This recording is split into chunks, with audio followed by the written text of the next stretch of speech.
Anthony Hartwig here with a Boardman Volleyball Coaches Corner. We have the season preview coming up, and it is Becca Calvin coming to us. And Coach, once again, great having you, and we are happy for another Coaches Corner. Thanks for coming on. Thanks for having me. I appreciate it. So before we talk about the excitement of this year and all the stuff you have looking forward to, let's have a little bit of a recap of last year because, the fans need a little bit of a refresher previously on if you're binging TV shows.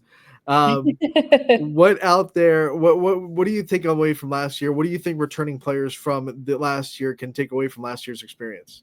So last year, I think we had a really young team. We had a majority of the sophomores, and we only lost 2 seniors. So this year, I feel like we're going to be a little bit more with that experience, where last year we didn't have that experience. But I feel like every team last year was so evenly matched that last year it could have gone our way, it could have gone anybody else's way, just depended on the day and who was there to play. So we only lost 2 girls. We lost a setter and a DS.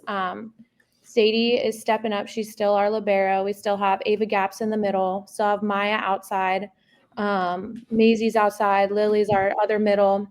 And then we got Gianna and Emma as our setters. So really, we're going to be a well-rounded team.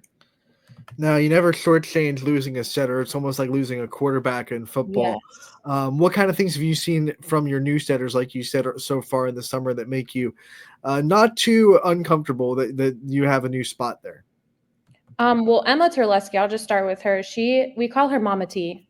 I think that just is like self-explanatory in itself. Her attitude, her coachability. If she's not in, she's still cheering for her friends out on the court. And you can't ask for anything else from there. And then Gianna Commons is the other one. So she has, big sister shoes to fill here with taking her sister's spot. But she is just as good, and hopefully we can get her and push her to be even better. She's young. They're both young, a sophomore and a junior, but the way that they run the court and the way that these girls respond to them, I mean, it's just going to be an astonishing year. One thing that is good for her and them, I should say, is they have a lot of hitters to hit to set to. You have weapons out the wazoo in Boardman. What's it like to just know that your offense can be really well rounded and there's a lot of different places to go if you're in system? I feel like as a coach, I've never had the problem with too many hitters. I always have enough DSs or liberos, but having too many hitters is like a dream come true. I don't know what we're going to do with all of them. But having Maya and Maisie as 2 big leaders on the outside, and then you have Gaps, who's been in that middle spot for a couple years now, and Lily Eisen, I mean, she's just a big block in the front row. She's swinging hard. I'm going to shout out track for her because she did shot put and discus, and I think that has just made her so much more in control of her body, her movements. I mean, she just looks amazing in the front row. And then 2 surprises on our right side. We have Addie Rudge, who a phenomenal softball player, is going to just dominate those outside hitters and hopefully block them. And then Alea Di Domenico, she's a freshman who has a lot of potential to be a really nice block on that right side for us. That name is really well versed in the Boardman lore, Dia Domenico. So happy to see another one come through the halls of Boardman. Oh, yeah. When you think of defensive specialist back row, Sadie Satterfield, and your defensive specialists, don't want to leave them out because liberos are left out way too much, in my opinion. I don't think they get nearly enough credit. You got to be in system before you set and hit. So let's talk about your passers and your defensive specialists. So I have Sadie. She's going to be my libero. This is her 3rd year varsity. I am giving her the reins on defense. I'm telling her to just stop, play that ball, and just run the defense for us this year. And then some potentials coming up. We have Zaija Guilford. She's a junior. She has a lot of potential in our back row to help Sadie out. And then we have Maya and Maisie hopefully going to play all the way around for us this year and really dominate with their speed, their quickness in long, like Maya's arms are so long. So hopefully, that'll help us a little bit back there coverage wise. So Sadie's got a good group of girls around her that's going to help her not feel like she has to get everything, but the ones that she can get are going to be spot on. Let's dive into your schedule. We'll start inside the AAC. Your conference is so stacked in volleyball. It's kind of ridiculous with the things you Yeah. have to go up against. The YSN teams are Howland, Fitch, and Canfield. Of course, Warren Harding in there too. Talk about your conference, what you see out of it this year, and how you think Boardman could really land on top. Our conference is always so hard. Fitch, Canfield always give us a run for our money. Howland always gives us a run for our money. I mean, as a coach, to have that competitiveness, I would rather than just sit around and not have anything at all. Warren has come back from a lot too. There's just so much good competition in our league, and I think every single year it can go anybody's way. Last year, watching Canfield beat Fitch was crazy. Um, like there was just so many upsets. We split with Howland. So like there's just a lot that could happen in any moment. And I think that just having this good competition in the AAC keeps us better. And I mean, our goal every year is to kind of like crush hopes and dreams.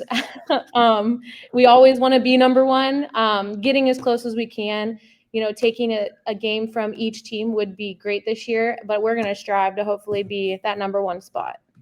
I love that. Crush hopes and dreams. That's what I'm trying to like build this aggressiveness, like show some like let's get in there and show some grit and like we can be friends with these people, but let's also, until have some the whistle yeah. goes, and then it's all bets are off, right? Yeah. I look around, like when I'm looking at Boardman, I think you guys are the ones that lost the least. No shade to the seniors who did lose. Great seniors, of course. For But I'm sure. looking around the other teams at AAC, and it's like they lost some heavy swingers, and there might be a little bit of wiggle room there for Boardman to be the most experienced team, especially on the floor.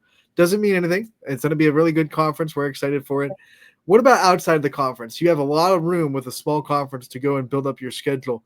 Who are some teams that you're really excited about getting on your slate? I always love playing Girard. They're good competition. They always, keep us on our toes.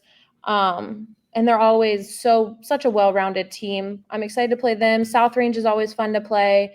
We're going to travel a little bit this year. We go to Oak Glen, which they're phenomenal. So it's nice to go down and kind of see how well we do with teams outside the state too. And then we also have CVCA. So that'll be interesting to see how how we stack up to like bigger teams like that. I will never forget last year's South Range game. Oh my God. That was nuts. I mean, I don't think I went to bed until like 1 o'clock because I was just so amped that after that game, I had to like go home and like sit down and just not think about anything. The craziest volleyball game I broadcasted last year, and it's not even close. So excited to see that rematch. It'll be. I'm guessing it'll be at South Range this time around. Yep. So that'll be a little bit of a wage, and it'll be a fun one to see if it goes as good as it did last year. It'll be a hard one to top. Oh yeah. Yeah. Let's talk about your coaching staff and the people that are put in place to help you build this program, because we know you don't do it by yourself. No, I definitely don't. My assistant this year is going to be Justine Berkey. Both her daughters went through the program here, and it's just nice to have a fresh set of eyes. And she coached a couple years ago, and they had great program then. So it's nice to have somebody who had a great program come back and want to help and make the program great and keep it great. JV, I brought back CC Johnson. She played for me a couple years ago. I'm excited just to have her perspective as a middle because I'm only 5'5". I can only do so much with my hitters and my blockers. So having CC here who like played at Westminster, teach some of that blocking and really work with our girls, I'm excited for that. And then we brought back Alyssa Birch. So she'll be our freshman coach. And again, another coach who has so much experience, and it's so nice to bring back to just keep this program as strong as possible. Well, seeing Coach Birch come back to coaching is something that I love hearing because, one, shout out to Coach Birch because she does an awesome job with it. What else she does, which is setting up everything that we do for Boardman. But also, it's just really good to see her back in where she belongs as a volleyball coach. Yeah. We are so excited for this season, Coach. We will be out there as much as we possibly can, covering you guys and doing live games as always. And we look forward to seeing you real soon. Yeah, I can't wait.